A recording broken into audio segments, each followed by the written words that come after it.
मैंने कहा था आप सेंटा उसको बुलाओ,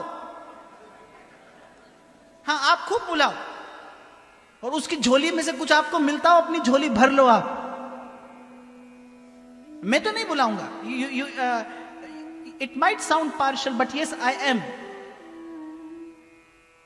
मुझे अपने धर्म के प्रति आदर भी है और मेरा धर्म परिपूर्ण है, मुझे इसकी निष्ठा और विश्वास भी है। मुझे किसी अन्य द्वार पर जाने की आवश्यकता नहीं है। आपको जाना हो आप जाइए, पर विचार मत छोड़िए।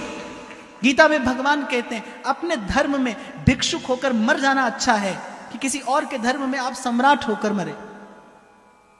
किसी के धर्म में सम्राट होकर जीने से अपने धर्म में भिक्षुक होकर मरना अच्छा है। दुर्भाग्य इस देश का, दुर्भाग्य इस देश का कि जिस दिन आप वो रंग बिरंगा पेड़ सजाते हैं उसी दिन धरती रक्त रंजित हुई थी गुरु गोविंद सिंह जी महाराज के साहिबजादों की शहीदी से।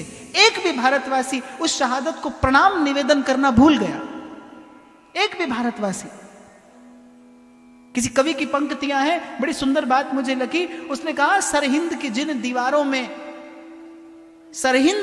दीवारों में साहिबजादों का जिस्म जड़ा है।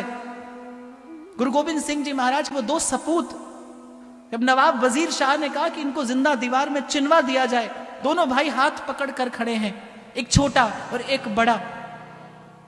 वो घटना में याद करता हूं तो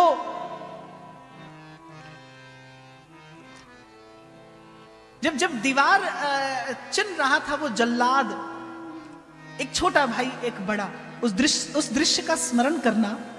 और छोटे भाई के मुख पर जब दीवार आई तो बड़े भाई की आंख से आंसू गिरा, और छोटा भाई पूछता है कि बड़े होकर भी आप रोते हैं? तो बड़े भैया क्या उत्तर देते हैं कि इसलिए नहीं रोता इसलिए हूं कि तेरी शहीदी मुझसे पहले हो रही है जबकि तू मुझसे छोटा है। तेरी शहादत मुझसे पहले हो रही है क्योंकि तू मुझसे छोटा है। इस प्रकार के बलिदान पर सरहिंद की जिन दीवारों में साहिबजादों का जिस्म जड़ा है, सच पूछिए ऐसी ही बस किसी नींव पर सत्य सनातन धर्म खड़ा है। आप भूल गए। इसीलिए मैंने कहा व्यासपीठ का काम है जगाना। मैं तो डंडा बजाकर कहूंगा जागते रहो, और इस भाव से कहूंगा हो सकता है कोई एक जग जाए।